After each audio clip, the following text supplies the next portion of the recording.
Et lors de ces échanges par visioconférence, le président de la transition, le général d'armée Assimi Goïta, a adressé en sa qualité de président de la Confédération des États du Sahel un discours en rappelant la nécessité d'adapter les structures aux réalités géopolitiques des États du Sahel pour plus d'efficacité dans l'exécution des projets structurants. Nous l'écoutons au micro de Sira Bachili et Adama Kamara. Mes salutations cordiales à mes frères, les excellences, le capitaine Ibrahima Traoré, président du FASO, chef de l'État, et le général Abdraman Chani, président de la République du Niger, chef de l'État, ainsi qu'à leurs délégations respectives. La rencontre d'aujourd'hui constitue une étape supplémentaire pour notre confédération AIS. En effet, cette 8e conférence des chefs d'État et de gouvernement marque une avancée dans le processus de transformation de notre organisation commune, l'autorité de développement intégré des États du Liptako-Gourma ALG. Créée le 3 décembre 1970, l'ALG a su entreprendre et réaliser des projets de coopération transfrontalière visant le développement local de la région du Liptako-Gourma dans plusieurs domaines tels que l'agriculture, l'élevage, l'environnement, l'énergie, les télécommunications, les mines, ainsi que les infrastructures routières et sociales de base.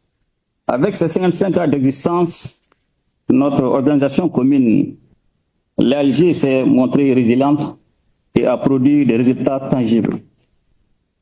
Cependant, face aux mutations géopolitiques actuelles, tant mondiales que régionales, et particulièrement au Sahel, l'ALG doit s'adapter aux nouveaux défis pour accomplir pleinement sa mission.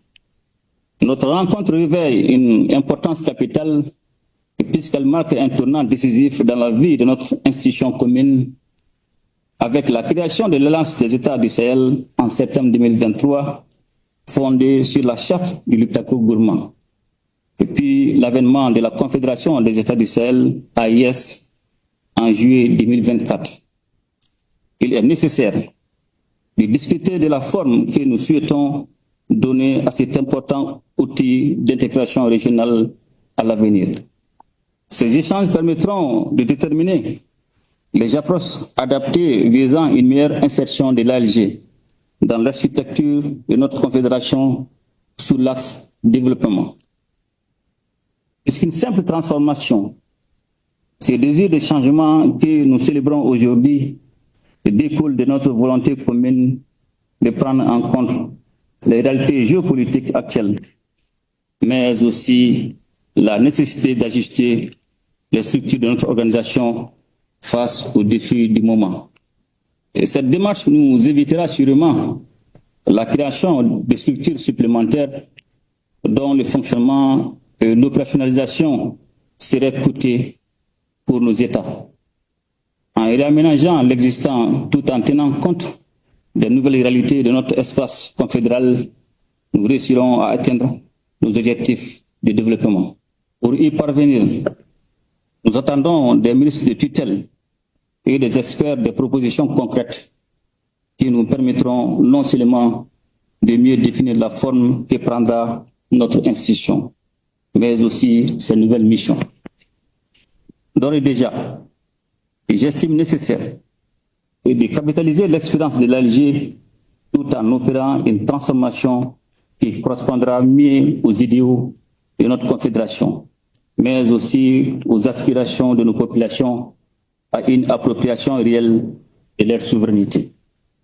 Et je profite enfin de cette occasion pour remercier les ministres des 3 pays de l'AIS, membres du Conseil des ministres de l'ALG, qui ont anticipé en entamant la réflexion sur l'avenir de l'institution depuis la création de l'AIS. Mes remerciements vont également au secrétariat exécutif de l'ALG, qui a rapidement compris les aspirations de nos populations et notre volonté de transformation profonde. À leurs excellences, le capitaine Ibrahima Traoré et le général d'armée Abdraman Chani, je réitère ma profonde gratitude et remercie Allah le Tout-Puissant pour la fraternité qui unit nos trois États et qui nous conduira à la paix, à la sécurité et à une souveraineté véritable pour un développement intégré et harmonieux de notre confédération.